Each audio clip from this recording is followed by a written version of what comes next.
एक आदमी था, उसकी पत्नी बहुत अच्छी थी, उसकी बहुत बड़ी फैक्ट्री थी। अचानक उसकी फैक्ट्री में आग लग गई, बहुत नुकसान हुआ। मतलब ये समझो कि वो बर्बाद हो गया। अब सब कुछ खत्म था, घर भी रहने को नहीं था, जो था वो भी गिरवी था। जब फैक्ट्री में आग लगी, सब बर्बाद हुआ, बैंकों की किस्त जा ना पाई, तो बैंक ने उस घर को भी कब्जा कर लिया, ले लिया। दोनों पति पत्नी किराए के घर में आ गए। अच्छा खासा जीवन था, बड़ी लग्जरी जिंदगी थी, पर समय बदलते देर कहां लगती है।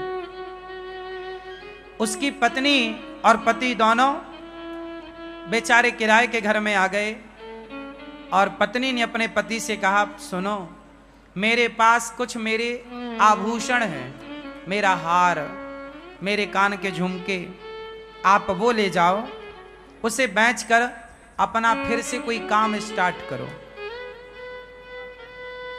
पति ने कहा कि नहीं, मैं तुम्हारे जेवर नहीं बेचना चाहता, पर जिद करी पत्नी ने, नहीं, आप काम शुरू करो, फिर खड़े होइए, घबराइए मत। उसकी पत्नी ने उसे मोटिवेट किया, बहुत अच्छा एक पत्नी धर्म निभाया। देखो पत्नियां कितना अच्छा काम कर सकती हैं, अपने पति को मोटिवेट कर सकती हैं, अपने पति को गलत राह से ला करके सही राह में चला सकती हैं, यदि पत्नी समझदार है तो। एक पत्नी से अच्छा मित्र नहीं हो सकता, याद रखिएगा। पत्नी सबसे अच्छी क्या होती है? पति की मित्र होती है, दोस्त होती है। एक पति से अच्छा दोस्त नहीं हो सकता, एक पत्नी से अच्छा दोस्त नहीं हो सकता, एक पत्नी से अच्छा आपका शुभ चिंतक नहीं हो सकता। मां के बाद यदि आपका शुभ चिंतक कोई है तो आपकी पत्नी है। उस पत्नी ने, बेचारी ने, अपने सारे आभूषण पति को दिए, जबकि पत्नियां अपने आभूषणों को बहुत प्यार करती हैं, वो अपने पति को भी हाथ नहीं लगाने देती आभूषणों में। लेकिन उस स्त्री ने अपने सारे आभूषण बेच दिए और पति को पैसा दिया कि ये लो आप पैसा, आप अपना काम स्टार्ट करो। उसके पति ने फिर जो फैक्ट्री में नुकसान हुआ, अब उसे फिर छोटे रूप से शुरू किया। अनुभव तो था ही काम का, छोटे रूप से स्टार्ट किया, करते करते करते वो बहुत बड़ा उद्योगपति हो गया। फिर करोड़ों की संपत्ति उसने जोड़ी, फिर बड़ा कारोबार, जितना नुकसान हुआ उससे कई गुना अब उसे प्रॉफिट हो गया। बहुत समय बीत गया। एक दिन उसने क्या देखा कि उसके जो स्टाफ है, काम करने वाले लोग, कार्यकर्ता, एक लड़की, एक सुंदर सी लड़की इंटरव्यू देने आई और वो इंटरव्यू दे करके पास हो गई। अब वो लड़की वहां पे उस फैक्ट्री के मालिक के आसपास वो लड़की रहने लग गई, काम करती। वो काम धाम तो कुछ करती नहीं, बस अपने उस फैक्ट्री के मालिक को घूरती रहती। वो आई ही थी एक अलग उद्देश्य से। आपको पता है आजकल मार्केट में इन चीजों से बचना चाहिए। आजकल लूटने का, आपको बर्बाद करने का षड्यंत्र बहुत बड़ा हो सकता है, आपकी समझ से परे हो सकता है। अब वो आदमी जो था फैक्ट्री का मालिक, जो बढ़िया कमा खा रहा था, खुश था, 100-200 लोगों की दाल रोटी उसकी फैक्ट्री से चल रही थी, सब चल रहा था ठीक। तभी वो लड़की उसके यहाँ काम में आई और बस बहुत सुंदर तो थी ही वो दिन भर उसी को देखती, और पुरुष वो आदमी भी उसमें धीरे धीरे आकर्षित होने लगा। एक दिन ऐसा आया, दोनों कॉफी में चले गए, अर्थात कॉफी पी रहे हैं, साथ में चाय पी रहे हैं, साथ में रहने लग गए। ऐसा करते करते वो लड़की इतने करीब आ गई उस फैक्ट्री के मालिक के उस लड़की ने कहा कि अब अपन शादी कर लेते हैं। दोनों में बड़ा, आज की भाषा में, प्यार व्यार हो गया, इलू इलू हो गया दोनों का। दोनों साथ में रहने लग गए। उसके पति ने, मतलब वो फैक्ट्री के मालिक ने बोला कि मैं तुमसे शादी नहीं कर सकता क्योंकि मेरी पत्नी ऑलरेडी है, मैं शादीशुदा हूं। उसने कहा कोई फर्क नहीं पड़ता, तुम अपनी पत्नी को तलाक दे दो। अब इस लड़के ने इस तरह से चंगुल में फंसा लिया कि इसने बोला कि शादी कर लो। इसने भी बोला ठीक है, आज मैं अपनी पत्नी से बोलूंगा कि मैं तुम्हें तलाक देना चाहता हूं। जबकि कोई लड़ाई नहीं, कोई झगड़ा नहीं, पत्नी तो अच्छी थी। अच्छा, एक दिन पत्नी के पेट में दर्द हुआ। संयोग देखिएगा कि जिस दिन पति ये कहने वाला था कि मैं तुम्हें तलाक देना चाहता हूं, उसी दिन पत्नी के पेट में दर्द हुआ। तो वो बगल के डॉक्टर के पास दिखाने चली गई और जब वहां पर चेकअप हुआ उसका, तो डॉक्टर ने बताया कि आपको तो ब्लड कैंसर है। उस स्त्री को क्या निकला? कैंसर। डॉक्टर ने बताया कि 7 दिन बाद आपकी मृत्यु हो जाएगी, इसका कोई इलाज नहीं है। अब वो बेचारी पत्नी, उसका एक छोटा बच्चा भी था, वो घर आई। अब सोचिए, जैसे ये पता लग जाए कि मुझे 7 दिन में मरना है, वो बेचारी अब पति का इंतजार कर रही थी कि आज पति आए और मैं बताऊं कि अब मैं 7 दिन की हूं, आप अपने लिए कोई एक नया जीवन साथी ढूंढ लीजिएगा। वो पत्नी ये चाहती थी कि मेरा पति मेरे बाद परेशान ना हो, मेरा बच्चा छोटा हो है, इसके लिए कोई परवरिश करने वाली एक माँ तो चाहिए इसे, अब तो मैं मर ही जाऊंगी। वो बेचारी अपने पति का इंतजार कर रही थी कि तभी पति आया गुस्से में, और चूंकि उस पति को तो उसने पाठ पढ़ा ही रखा था कि तुम्हें आज ये बोलना है कि तलाक देना चाहता हूं। पति आया। रोज तो अपना जूता जब उतारता था तो पत्नी आती थी, पत्नी अपने हाथ से उसके जूते मोजे उतारती, अपने हाथ से पानी देती, उसका बैग लेती। रोज की तरह पत्नी आई, पर आज उसने गुस्से में अलग जाकर बैठ गए और बोला, सुनो, अब हम तुम्हें तलाक देना चाहते हैं। पत्नी कुछ कहना चाहती थी कि मुझे कैंसर है, मैं मरने वाली हूं। तभी पति ने कह दिया कि मैं तुम्हें तलाक देना चाहता हूं। पत्नी ने बहुत समझदारी का परिचय दिया और पत्नी ने पति से अपना हाल कुछ भी नहीं कहा। अब वो चिड़चिड़ाने लग गया, गुस्से में आ गया, क्योंकि उसका मन कहीं और लग चुका था। पत्नी ने कुछ जवाब नहीं दिया।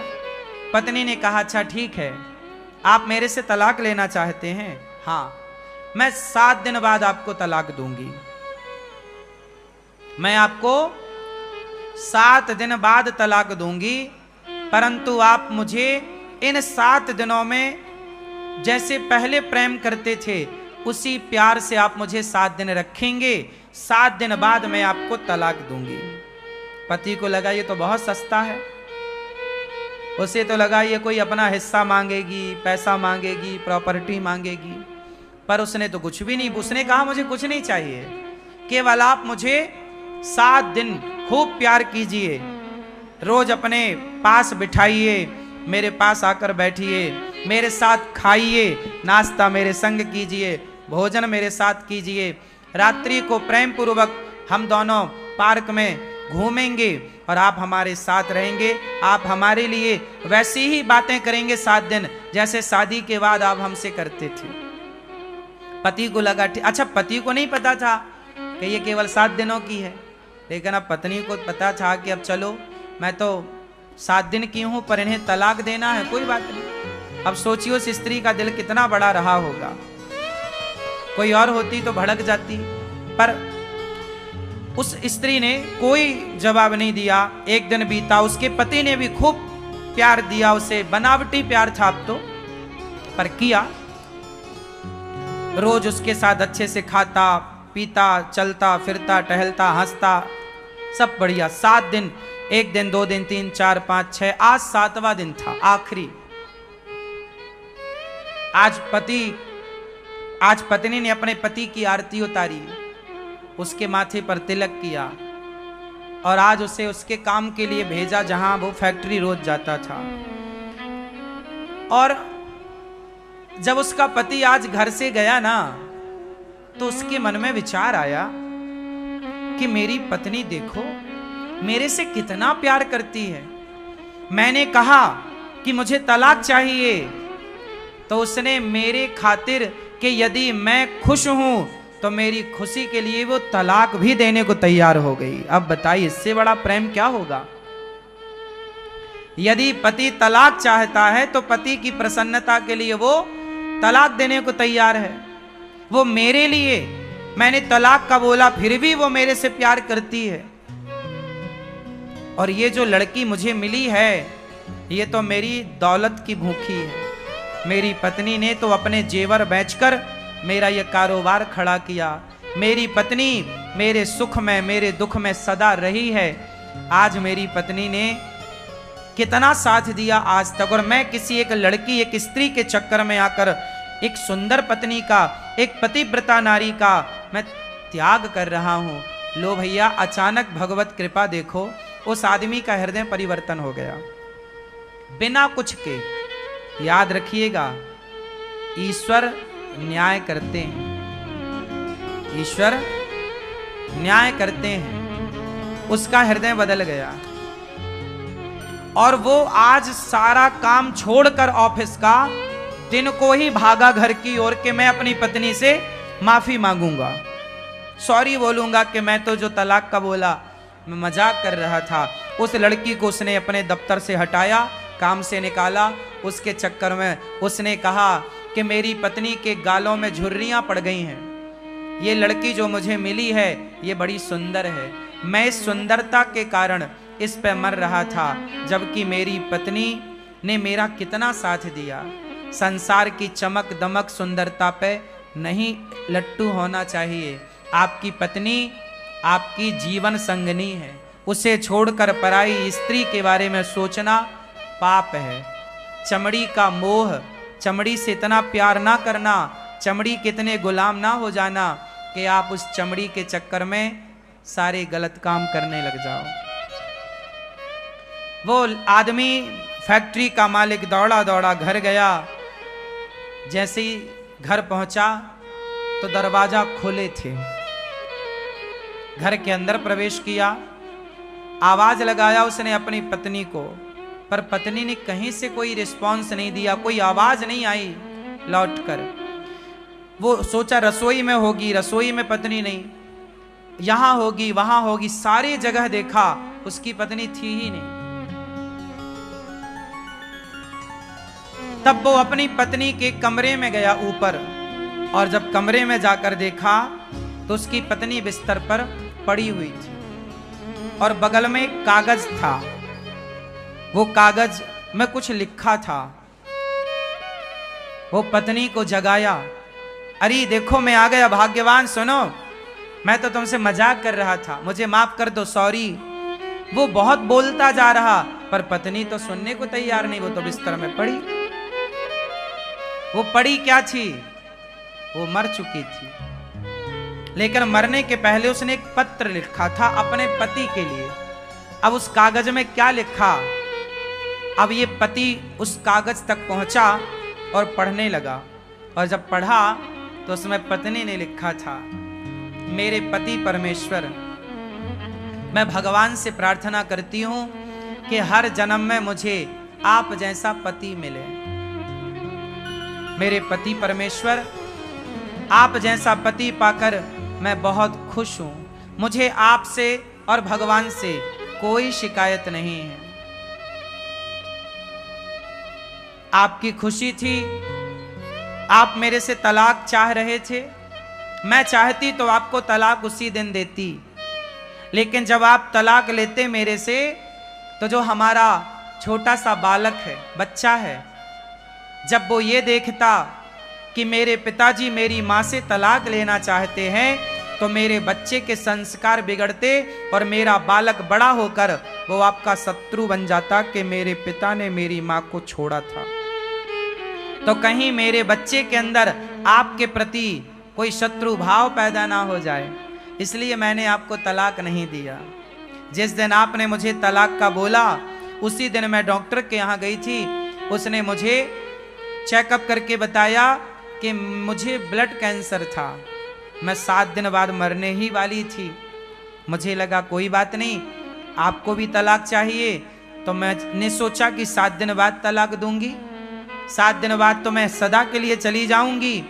आपका जिससे मन करे आप विवाह करके अपना घर बसाइएगा, बच्चे के संस्कार ना बिगड़े, इसलिए मैंने आपको कोई जवाब नहीं दिया।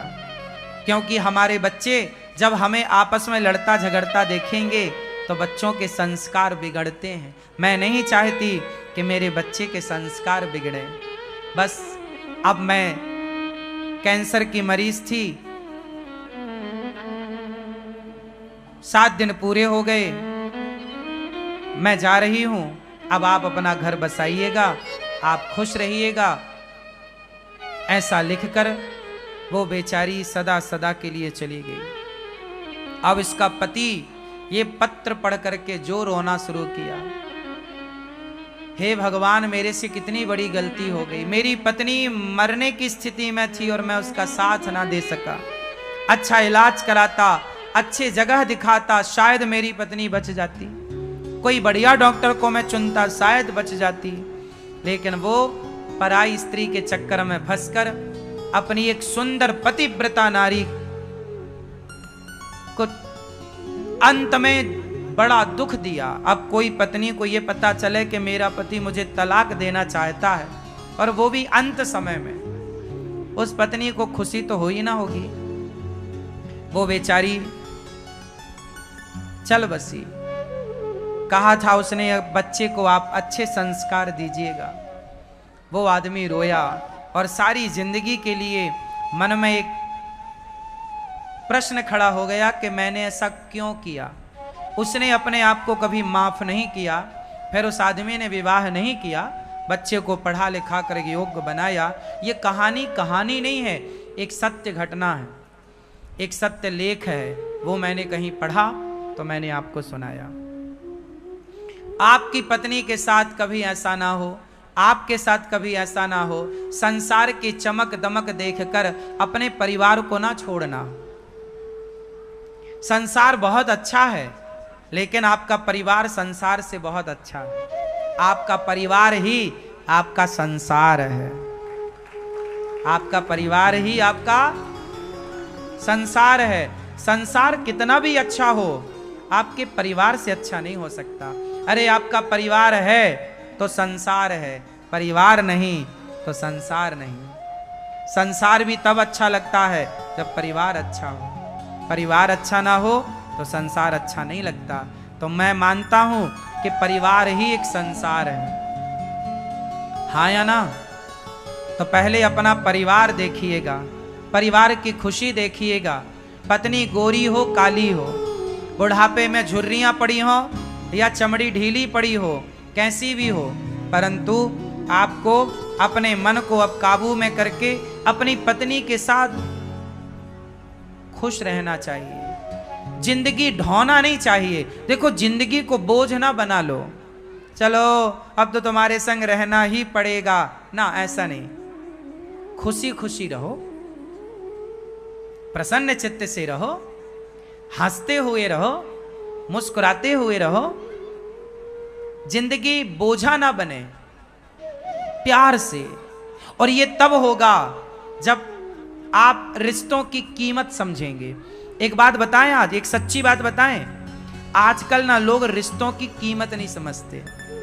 यदि रिश्तों की कीमत समझते लोग तो बात बात में पत्नियां या पति तलाक ना देते या लेते, तलाक ही तलाक ना होता ना। आज हमारे देश में 40-50% तलाक हो रहे हैं। शादी होती हैं, तलाक हो जाता है। क्यों? क्योंकि आज रिश्तों की कोई अहमियत नहीं बची, रिश्तों में समर्पण नहीं रहा। आज तो केवल चमड़ी की भूख है साहब।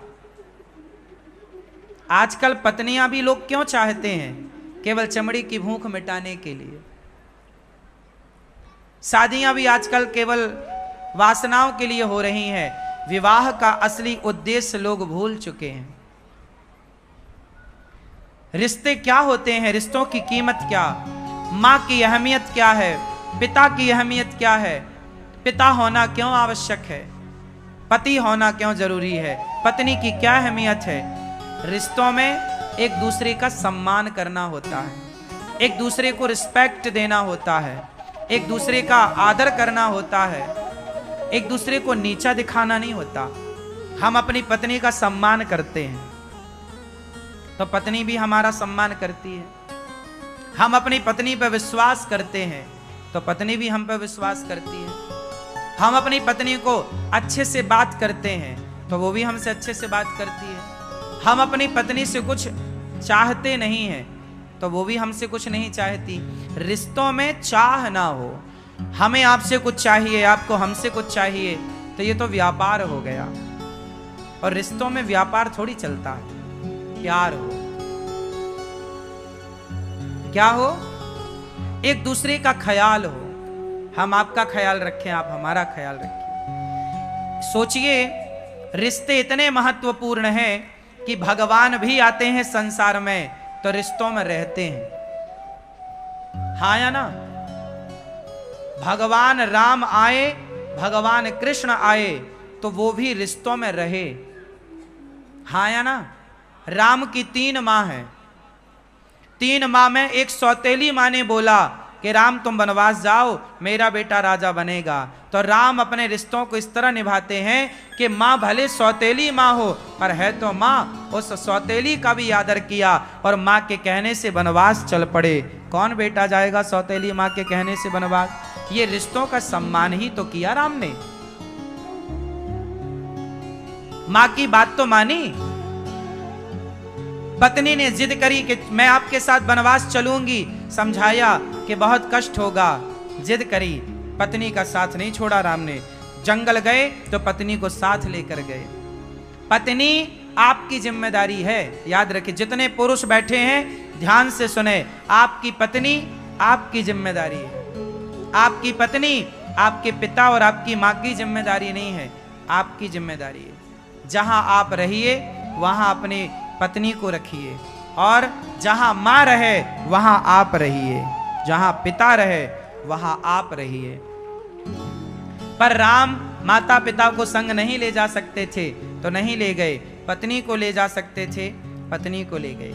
राम पत्नी को लेकर गए और पत्नी को एक रावण नाम का दुष्ट व्यक्ति चुरा कर ले गया। तो अपनी पत्नी के लिए राम ने जंगल में एक सेना तैयार कर ली, बिना खंबे का सेतु बना लिया। किसके लिए? बोलो। राम की शत्रुता रावण से नहीं थी। राम रावण को शत्रु नहीं मानते थे। राम ने रावण को इसलिए नहीं मारा कि तुमने मेरी पत्नी का अपहरण कर लिया। राम ने रावण को इसलिए मारा कि रावण भक्तों पर अत्याचार करता था। साथ ही रावण ने वो काम किया जो उसे नहीं करना चाहिए। कौन सा काम? एक स्त्री को उसकी मर्जी के खिलाफ उसके साथ व्यवहार करना, यह राम को मंजूर नहीं था।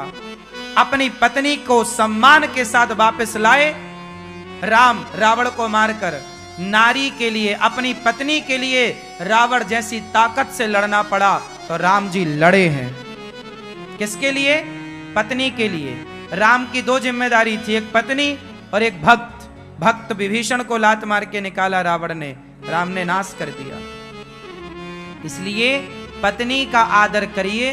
पत्नी आपकी जिम्मेदारी है, माता पिता हमारी जिम्मेदारी है। एक पुरुष की जिम्मेदारी, लोग कहते हैं स्त्रियों की जिम्मेदारी ज्यादा होती है। माँ का पक्ष, ससुराल पक्ष, हाँ बात सही है, स्त्रियों की जिम्मेदारी ज्यादा है, पर स्त्रियों से भी ज्यादा यदि माने तो पुरुष की जिम्मेदारी है। क्यों? क्योंकि पुरुष स्त्री की एक जिम्मेदारी है पति की सेवा करना, पर पुरुष की जिम्मेदारी है कि पत्नी का भी ख्याल रखना, बच्चों का भी ख्याल रखना और माता पिता का भी ख्याल रखना। पुरुष की जिम्मेदारियां, आजकल का मर्द अपनी जिम्मेदारी समझ कहां रहा है। वो तो केवल अपनी पत्नी को जिम्मेदारी मानता है, माता को नहीं, पिता को नहीं। भाई पुरुष का मतलब ये नहीं है कि आप देखो एक नाव जो है ना, नाव में 2 किनारे होते हैं, हाँ या ना? नाव में कितने किनारे होते हैं? दो, और नदी में भी दो, और समुद्र में भी दो, दो किनारे होते हैं। ऐसे गृहस्थी की नौका में दो किनारे हैं, एक पत्नी पुत्र किनारा है, एक माता पिता वो किनारा है। यदि पत्नी की माता को, पत्नी के पिता को कोई दिक्कत है तो मैं उनका सपोर्ट करूंगा, और मेरे जन्म देने वाले माँ बाप को दिक्कत है, कोई कष्ट है तो मैं उनका सपोर्ट करूंगा। मतलब गृहस्थी में ये दो किनारे हैं, एक पत्नी पक्ष, एक आपकी माँ पक्ष। इन दोनों का बैलेंस बना के चलना कि पत्नी भी साथ में रहे और माँ बाप भी साथ में रहे, पूरा परिवार एक